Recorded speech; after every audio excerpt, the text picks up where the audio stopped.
दुष्टमस्वर्ग्यम् अकीर्तिकरमर्जुन अनार्यजुष्टमस्वर्ग्यम् अकीर्तिकरमर्जुन अनार्यजुष्टमस्वर्ग्यम् अकीर्तिकरमर्जुन कुतस्त्वाकश्मलमिदं विषमे समुपस्थितम् अनार्यजुष्टमस्वर्ग्यम् अकीर्तिकरमर्जुन कुतस्त्वाकर्ष्मलमिदम् उपस्थितम् अनार्यजुष्टमस्वर्ग्यम् अकीर्तिकरमर्जुन कुतस्त्वाकश्मलमिदम् विषमे समुपस्थितम् अनार्यजुष्टमस्वर्ग्यम् अकीर्तिकरमर्जुन మాస్మగమః పార్థ. ఇక్కడ విసర్గ పక్కన పా ఉంది కాబట్టి ఎఫ్ సౌండ్ చెప్పాలండి. క్లైబ్యం మాస్మగమః పార్థ.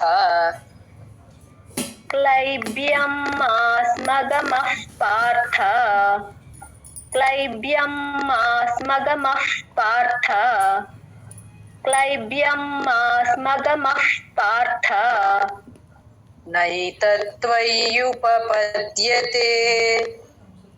नैतत्त्वय्युपपद्यते नैतत्त्वय्युपपद्यते नैतत्त्वय्युपपद्यते క్షుద్రం హృదయ దౌర్బల్యం. क्षुद्रं हृदय दौर्बल्यम् क्षुद्रं हृदय दौर्बल्यम् क्षुद्रं हृदय दौर्बल्यम् त्यक्त्वोत्तिष्ठ परन्तप. त्यक्त्वोत्तिष्ठ परन्तप त्यक्त्वोत्तिष्ठ परन्तप त्यक्त्वोत्तिष्ठ परन्तप क्लैब्यं मास्मगमः पार्थ नैतत्त्वय्युपपद्यते. क्लैब्यं मास्मगमः पार्थ नैतत्त्वय्युपपद्यते क्लैब्यं मास्मगमः पार्थ नैतत्त्वय्युपपद्यते क्लैब्यं मास्मगमः पार्थ नैतत्त्वय्युपपद्यते क्षुद्रं हृदय दौर्बल्यं त्यक्त्वोत्तिष्ठ परन्तप. क्षुद्रं हृदय दौर्बल्यं त्यक्त्वोत्तिष्ठ परन्तप क्षुद्रं हृदय दौर्बल्यं त्यक्त्वोत्तिष्ठ परन्तप क्षुद्रं हृदय दौर्बल्यं त्यक्त्वोत्तिष्ठ परन्तप क्लैब्यं मास्मगमः पार्थ नैतत्त्वय्युपपद्यते. क्षुद्रं हृदय दौर्बल्यं त्यक्त्वोत्तिष्ठ परन्तप. क्लैब्यं मास्मगमः पार्थ नैतत्त्वय्युपपद्यते क्षुद्रं हृदय दौर्बल्यं त्यक्त्वोत्तिष्ठ परन्तप क्लैब्यं मास्मगमः पार्थ नैतत्त्वय्युपपद्यते क्षुद्रं हृदय दौर्बल्यं त्यक्त्वोत्तिष्ठ परन्तप. ఇంత ఉంది కాబట్టి ఇషుభిః ప్రతియోత్స్యామి. इषुभिः प्रतियोत्स्यामि इषुभिः प्रतियोत्स्यामि इषुभिः प्रतियोत्स्यामि पूजार्हावरिसूदन. पूजार्हावरिसूदन पूजार्हावरिसूदन पूजार्हावरिसूदन कथं भीष्ममहं संख्ये द्रोणं च मधुसूदन कथं भीष्ममहं संख्ये द्रोणं च मधुसूदन कथं भीष्ममहं संख्ये द्रोणं च मधुसूदन कथं भीष्ममहं संख्ये द्रोणं च मधुसूदन इषुभिः प्रतियोत्स्यामि पूजार्हावरिसूदन इषुभिः प्रतियोत्स्यामि पूजार्हावरिसूदन इषुभिः प्रतियोत्स्यामि पूजार्हावरिसूदन इषुभिः प्रतियोत्स्यामि पूजार्हावरिसूदन कथं भीष्ममहं संख्ये द्रोणं च मधुसूदन इषुभिः प्रतियोत्स्यामि पूजार्हावरिसूदन कथं भीष्ममहं संख्ये द्रोणं च मधुसूदन इषुभिः प्रतियोत्स्यामि पूजार्हावरिसूदन कथं भीष्ममहं संख्ये द्रोणं च मधुसूदन इषुभिः प्रतियोत्स्यामि पूजार्हावरिसूदन कथं भीष्ममहं संख्ये द्रोणं च मधुसूदन इषुभिः प्रतियोत्स्यामि पूजार्हावरिसूदन कथं भीष्ममहं संख्ये द्रोणं च मधुसूदन इषुभिः प्रतियोत्स्यामि पूजार्हावरिसूदन कथं भीष्ममहं संख्ये द्रोणं च मधुसूदन इषुभिः प्रतियोत्स्यामि पूजार्हावरिसूदन कथं भीष्ममहं संख्ये द्रोणं च मधुसूदन इषुभिः प्रतियोत्स्यामि पूजार्हावरिसूदन कथं भीष्ममहं संख्ये द्रोणं च मधुसूदन इषुभिः प्रतियोत्स्यामि पूजार्हावरिसूदन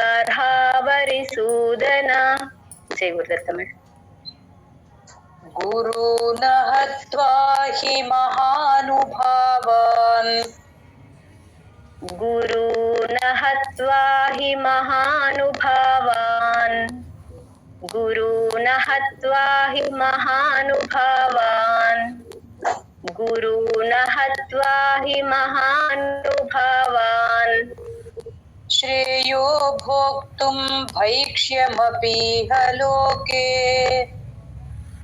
श्रेयो भोक्तुं भैक्ष्यमपीह लोके श्रेयो भोक्तुं भैक्ष्यमपीह लोके श्रेयो भोक्तुं भैक्ष्यमपीह लोके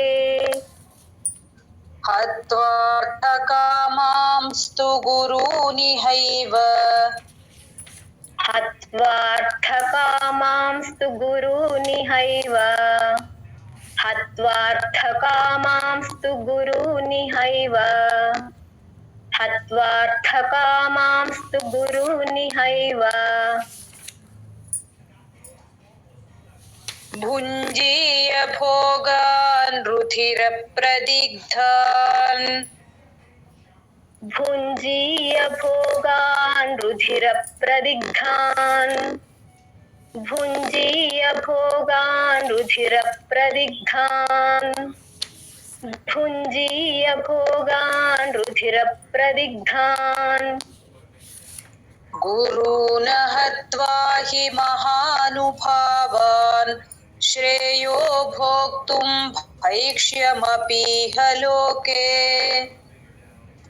गुरून् हत्वा हि महानुभावान् श्रेयो भोक्तुं भैक्ष्यमपीह लोके गुरून् हत्वा हि महानुभावान् श्रेयो भोक्तुं भैक्ष्यमपीह लोके गुरून् हत्वा हि महानुभावान् श्रेयो भोक्तुं भैक्ष्यमपीह लोके हत्वार्थकामांस्तु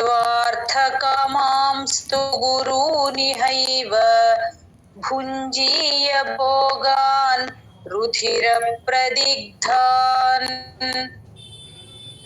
हत्वार्थकामांस्तु गुरूनिहैव भुञ्जीय भोगान् रुधिरप्रदिग्धान् हत्वार्थकामांस्तु गुरूनिहैव भुञ्जीय भोगान् रुधिरप्रदिग्धान् हत्वार्थकामांस्तु गुरूनिहैव भुञ्जीय भोगान् रुधिरप्रदिग्धान् गुरून् हत्वा हि महानुभावान् श्रेयो भोक्तुं भैक्ष्यमपीह लोके हत्वार्थकामांस्तु गुरूनिहैव भुञ्जीय भोगान् रुधिरप्रदिग्धान्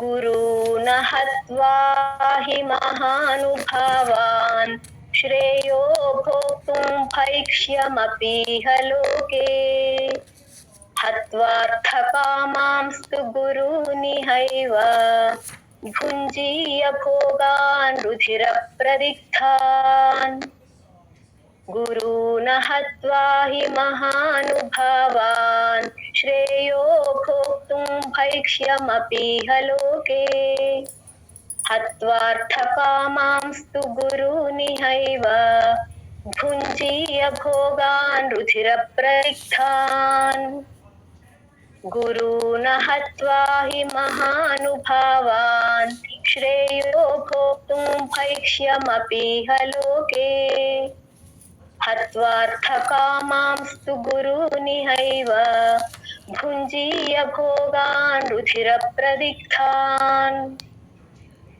गुरून् हत्वा हि महानुभावान् श्रेयो भोक्तुं भैक्ष्यमपीह लोके हत्वार्थकामांस्तु गुरूनिहैव भुञ्जीय भोगान् रुधिरप्रदिग्धान् गुरून् हत्वा हि महानुभावान् श्रेयो भोक्तुं भैक्ष्यमपीह लोके हत्वार्थकामांस्तु गुरूनिहैव भुञ्जीय भोगान् रुधिरप्रदिग्धान् गुरून् हत्वा हि महानुभावान् श्रेयो भोक्तुं भैक्ष्यमपीह लोके हत्वार्थकामांस्तु गुरूनिहैव भुञ्जीय भोगान् रुधिरप्रदिग्धान्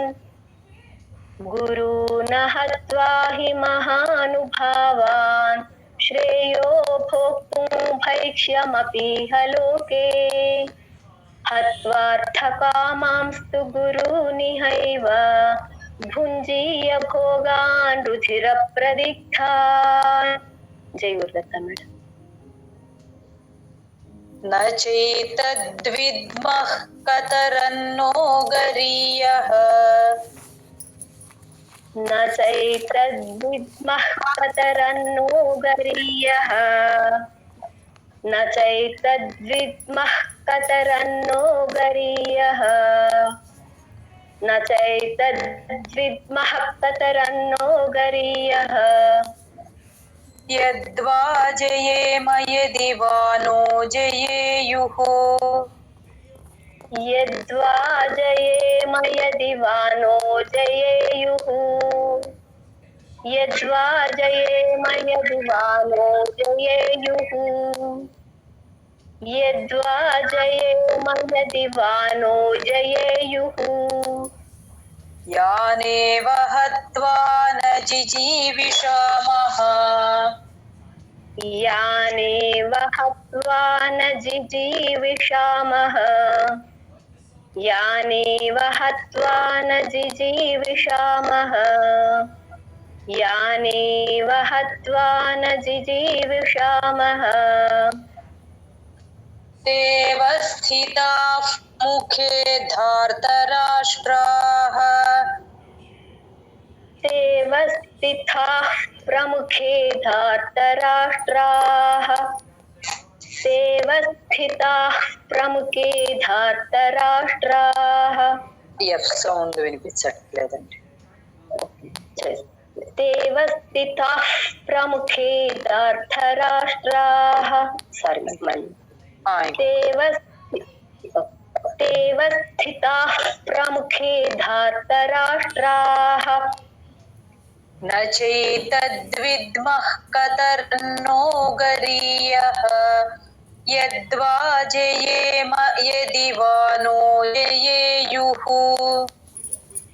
न चैतद्विद्मः कतरन्नो गरीयः यद्वा जयेम यदि वा नो जयेयुः न चैतद्विद्मः कतरन्नो गरीयः यद्वा जयेम यदि वा नो जयेयुः न चैतद्विद्मः कतरन्नो गरीयः यद्वा जयेम यदि वा नो जयेयुः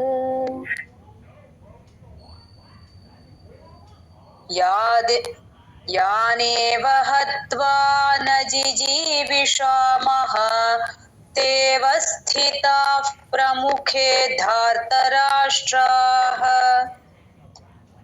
तेव स्थिताः यानेव हत्वा न जिजीविषामः तेव स्थिताः प्रमुखे धार्तराष्ट्राः यानेव हत्वा न जिजीविषामः तेव स्थिताः प्रमुखे धार्तराष्ट्राः यानेव हत्वा न जिजीविषामः तेव स्थिताः प्रमुखे धार्तराष्ट्राः न चैतद्विद्मः कतरन्नो गरीयः यद्वा जयेम यदि वा नो जयेयुः यानेव हत्वा न जिजीविषामः तेव स्थिताः प्रमुखे धार्तराष्ट्राः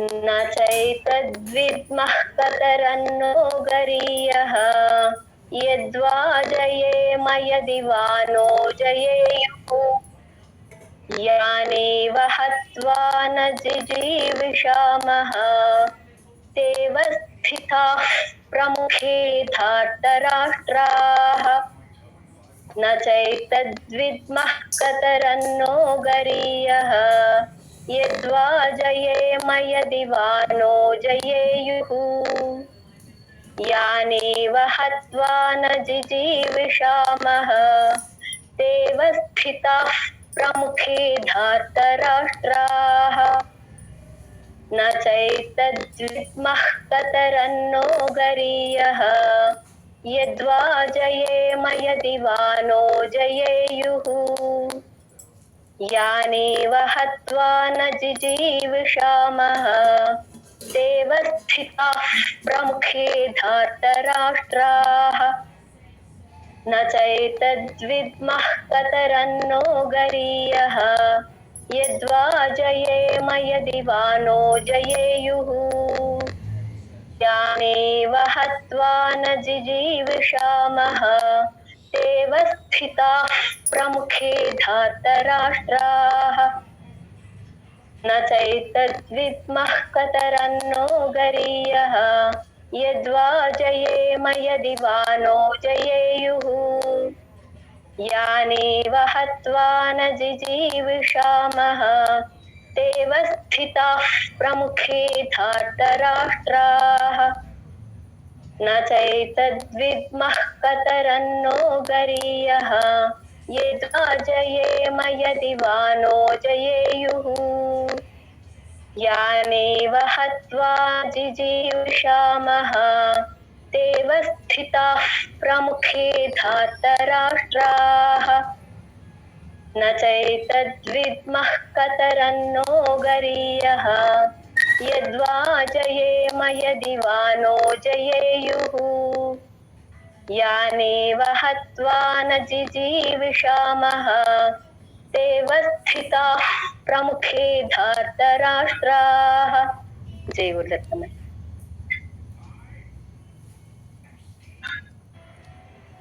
कार्पण्यदोषोपहतः स्वभावः कार्पण्यदोषोपहतः स्वभावः कार्पण्यदोषोपहतः स्वभावः कार्पण्यदोषोपहतः स्वभावः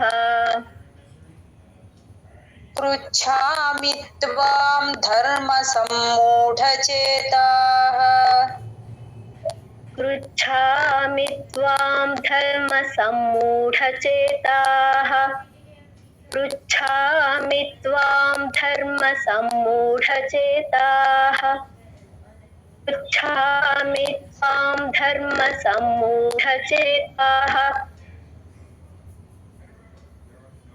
यच्छ्रेयस्यान्निश्चितं ब्रूहि तन्मे यच्छ्रेयस्यान्निश्चितं ब्रूहि तन्मे यच्छ्रेयस्यान्निश्चितं ब्रूहि तन्मे यच्छ्रेयस्यान्निश्चितं ब्रूहि तन्मे शिष्यस्तेऽहं शाधि मां त्वां प्रपन्नम् शिष्यस्तेऽहं शाधि मां त्वां प्रपन्नम् शिष्यस्तेऽहं शाधि मां त्वां प्रपन्नम् शिष्यस्तेऽहं शाधि मां त्वां प्रपन्नम् कार्पण्यदोषोपहतः स्वभावः पृच्छामि त्वां धर्मसम्मूढचेताः कार्पण्यदोषोपहतः स्वभावः पृच्छामि त्वां धर्मसम्मूढचेताः कार्पण्यदोषोपहतः स्वभावः पृच्छामि त्वां धर्मसम्मूढचेताः कार्पण्यदोषोपहतः स्वभावः पृच्छामि त्वां धर्मसम्मूढचेताः यच्छ्रेयस्यान्निश्चितं ब्रूहि तन्मे शिष्यस्तेऽहं शाधि मां त्वां प्रपन्नम् यच्छ्रेयस्यान्निश्चितं ब्रूहि तन्मे शिष्यस्तेऽहं शाधि मां त्वां प्रपन्नम् यच्छ्रेयस्यान्निश्चितं ब्रूहि तन्मे शिष्यस्तेऽहं शाधि मां त्वां प्रपन्नम् यच्छ्रेयस्यान्निश्चितं ब्रूहि तन्मे शिष्यस्तेऽहं शाधि मां त्वां प्रपन्नम् कार्पण्यदोषोपहतः स्वभावः पृच्छामि त्वां धर्मसम्मूढचेताः यच्छ्रेयस्यान्निश्चितं ब्रूहि तन्मे शिष्यस्तेऽहं शाधि मां त्वां प्रपन्नम् कार्पण्यदोषोपहतः स्वभावः पृच्छामि त्वां धर्मसम्मूढचेताः यच्छ्रेयस्यान्निश्चितं ब्रूहि तन्मे शिष्यस्तेऽहं शाधि मां त्वां प्रपन्नम् कार्पण्यदोषोपहतः स्वभावः पृच्छामि त्वां धर्मसम्मूढचेताः यच्छ्रेयस्यान्निश्चितं ब्रूहि तन्मे शिष्यस्तेऽहं शाधि मां त्वां प्रपन्नम् कार्पण्यदोषोपहतः स्वभावः पृच्छामि त्वां धर्मसम्मूढचेताः यच्छ्रेयस्यान्निश्चितं ब्रूहि तन्मे शिष्यस्तेऽहं शाधि मां त्वां प्रपन्नम्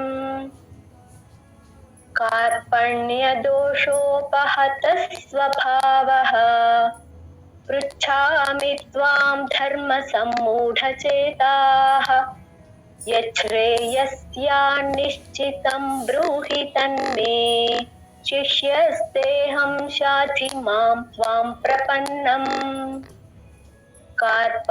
कार्पण्यदोषोपहतः स्वभावः पृच्छामि त्वां धर्मसम्मूढचेताः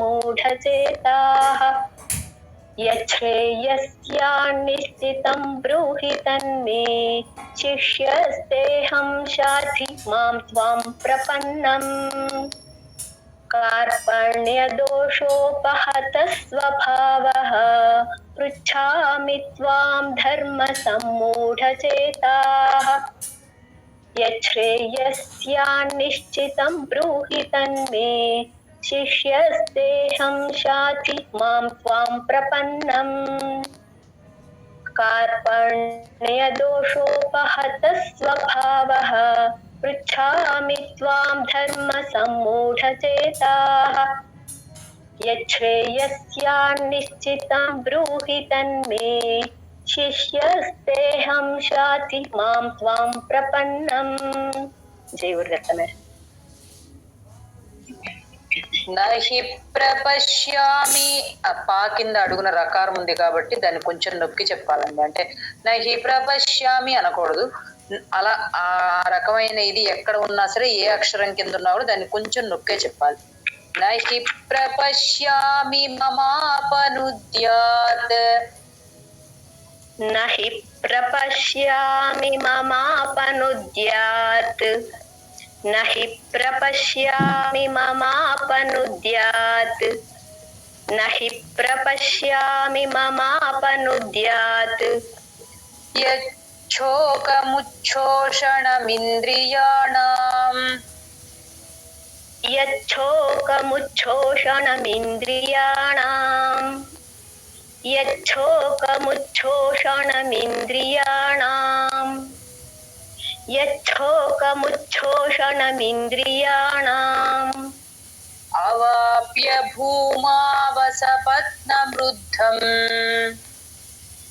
అవాప్య భూమావసపత్నమృద్ధం అవాప్య భూమావసపత్నమృద్ధం అవాప్య భూమావసపత్నమృద్ధం రాజ్యం సురాణామపి చాధిపత్యం రాజ్యం సురాణామపి చాధిపత్యం రాజ్యం సురాణామపి చాధిపత్యం రాజ్యం సురాణామపి చాధిపత్యం నహి ప్రపశ్యామి మమాపనుద్యాత్ యచ్చోకముచ్ఛోషణమింద్రియాణాం నహి ప్రపశ్యామి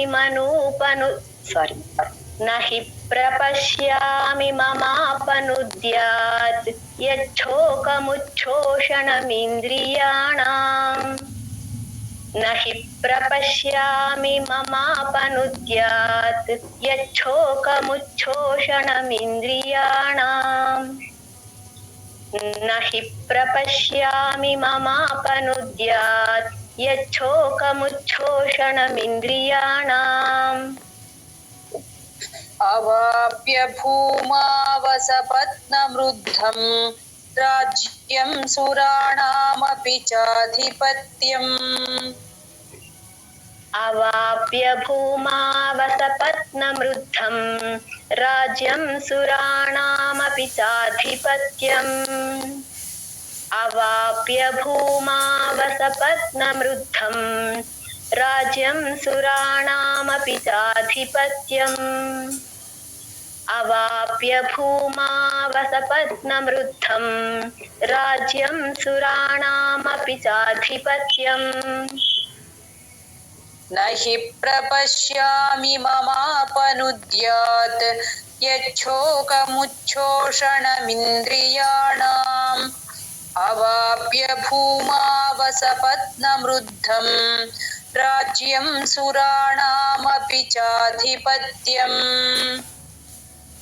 न हि प्रपश्यामि ममापनुद्यात् यच्छोकमुच्छोषणमिन्द्रियाणाम् अवाप्य भूमावसपत्नमृद्धं राज्यं सुराणामपि चाधिपत्यम् न हि प्रपश्यामि ममापनुद्यात् यच्छोकमुच्छोषणमिन्द्रियाणाम् अवाप्य भूमावसपत्नमृद्धं राज्यं सुराणामपि चाधिपत्यम् न हि प्रपश्यामि ममापनुद्यात् यच्छोकमुच्छोषणमिन्द्रियाणाम् अवाप्य भूमावसपत्नमृद्धं राज्यं सुराणामपि चाधिपत्यम् न हि प्रपश्यामि ममापनुद्यात्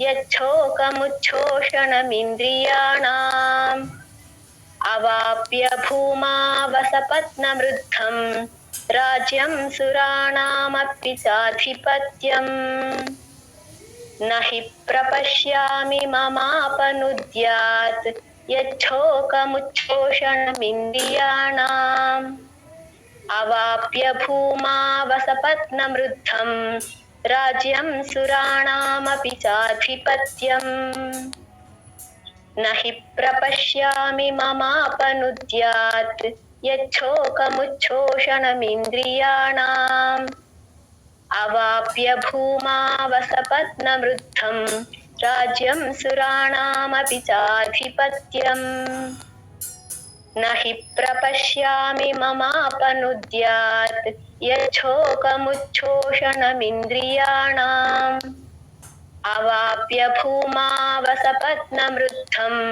राज्यं सुराणामपि चाधिपत्यम् जय गुरुदत्त मैडम। संजय उवाच एवमुक्त्वा हृषीकेशम्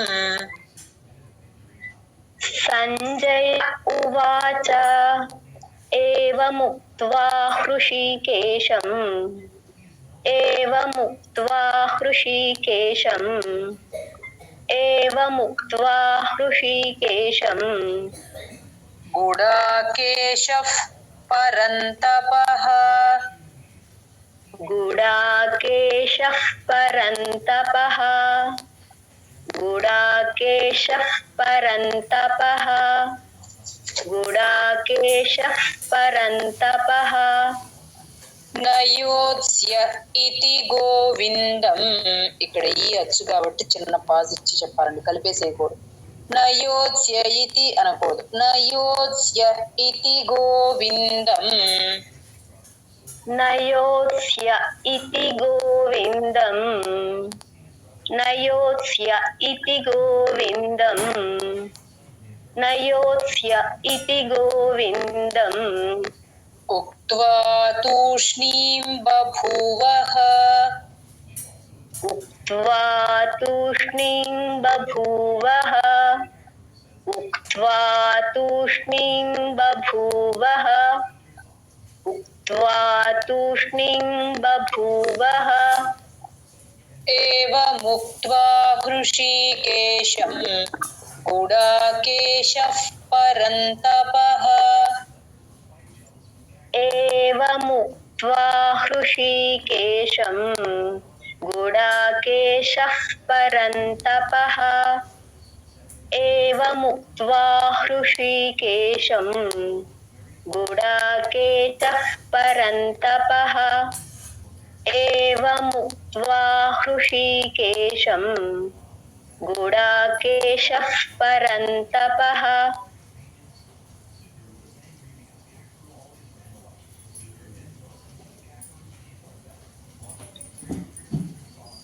जय गुरुदत्त मैडम సారీ न योत्स्य इति गोविन्दम् उक्त्वा तूष्णीं बभूवः न योत्स्य इति गोविन्दम् उक्त्वा तूष्णीं बभूवः न योत्स्य इति गोविन्दम् उक्त्वा तूष्णीं बभूवः न योत्स्य इति गोविन्दम् उक्त्वा तूष्णीं बभूवः एवमुक्त्वा हृषीकेशं गुडाकेशः परन्तपः न योत्स्य इति गोविन्दम् उक्त्वा तूष्णीं बभूवः एवमुक्त्वा हृषीकेशं गुडाकेशः परन्तपः न योत्स्य इति गोविन्दम् उक्त्वा तूष्णीं बभूवः एवमुक्त्वा हृषीकेशं गुडाकेशः परन्तपः न योत्स्य इति गोविन्दम् उक्त्वा तूष्णीं बभूवः एवमुक्त्वा हृषीकेशं गुडाकेशः परन्तपः न योत्स्य इति गोविन्दम् उक्त्वा तूष्णीं बभूवः एवमुक्त्वा हृषीकेशं गुडाकेशः परन्तपः न योत्स्य इति गोविन्दम् उक्त्वा तूष्णीं बभूवः एवमुक्त्वा हृषीकेशं गुडाकेशः परन्तपः न योत्स्य इति गोविन्दम् उक्त्वा तूष्णीं बभूवः एवमुक्त्वा हृषीकेशं गुडाकेशः परन्तपः न योत्स्य इति गोविन्दम् उक्त्वा तूष्णीं बभूवः एवमुक्त्वा हृषीकेशं गुडाकेशः परन्तपः न योत्स्य इति गोविन्दम् उक्त्वा तूष्णीं बभूवः जय गुरुदत्त मैडम तमुवाच हृषीकेशः तमुवाच हृषीकेशः तमुवाच हृषीकेशः तमुवाच हृषीकेशः प्रहसन्निव भारत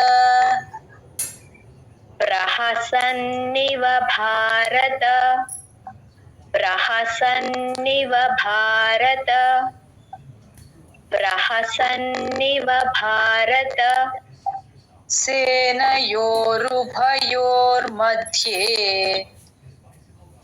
सेनयोरुभयोर्मध्ये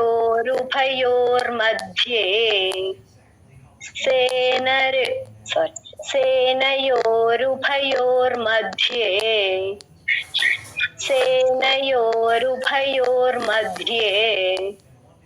विषीदन्तमिदं वचः विषीदन्तमिदं वचः विषीदन्तमिदं वचः विषीदन्तमिदं वचः तमुवाच हृषीकेशः प्रहसन्निव भारत। तमुवाच हृषीकेशः प्रहसन्निव भारत। तमुवाच हृषीकेशः प्रहसन्निव भारत। तमुवाच हृषीकेशः प्रहसन्निव भारत। सेनयोरुभयोर्मध्ये विषीदन्तमिदं वचः। सेनयोरुभयोर्मध्ये विषीदन्तमिदं वचः। सेनयोरुभयोर्मध्ये विषीदन्तमिदं वचः। सेनयोरुभयोर्मध्ये विषीदन्तमिदं वचः। तमुवाच हृषीकेशः प्रहसन्निव भारत। सेनयोरुभयोर्मध्ये विषीदन्तमिदं वचः। तमुवाच हृषीकेशः प्रहसन्निव भारत। सेनयोरुभयोर्मध्ये विषीदन्तमिदं वचः।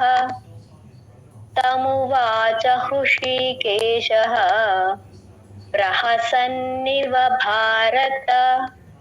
सेनयोरुभयोर्मध्ये विषीदन्तमिदं वचः। तमुवाच हृषीकेशः प्रहसन्निव भारत। सेनयोरुभयोर्मध्ये विषीदन्तमिदं वचः।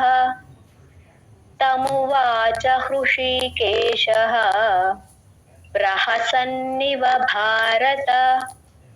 सेनयोरुभयोर्मध्ये विषीदन्तमिदं वचः। तमुवाच हृषीकेशः प्रहसन्निव भारत। सेनयोरुभयोर्मध्ये विषीदन्तमिदं वचः। तमुवाच हृषीकेशः प्रहसन्निव भारत। सेनयोरुभयोर्मध्ये विषीदन्तमिदं वचः। तमुवाच हृषीकेशः प्रहसन्निव भारत। सेनयोरुभयोर्मध्ये विषीदन्तमिदं वचः। जय गुरुदत्त మేడం. జయ గురుదత్త. ఇంకా ఈ వీక్ సిలబస్ లో 3 శ్లోకాలు ఉన్నాయండి, అవి రేపు చెప్తాను. ఈరోజు క్లాస్ అయింది. జ్ఞానానందమయం దేవం నిర్మల స్ఫటికాకృతిం ఆధారం సర్వ విద్యానాం హయగ్రీవముపాస్మహే. జై గురుదత్త. జై గురుదత్త మేడం.